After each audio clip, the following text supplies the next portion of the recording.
Okay, go. Ready? How you doing? Sometimes you have a hard time starting your concrete saw. Well, you know what? It's as easy as just buying a can of Quick Start.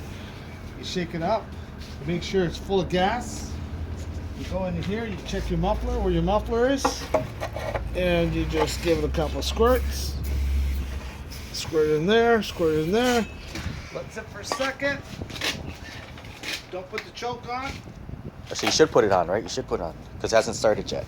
The choke's got to go on because we haven't started this one, but if it happens again and you have to redo it, you don't put the choke on. So put the choke. Is it on? Is choke on? Now. No, it's not. It's See? not off. It's not on to me. The choke isn't on because You should put the choke I'm on. gonna Yeah. put it on right now. No, up. What? There we No. go. That's the choke.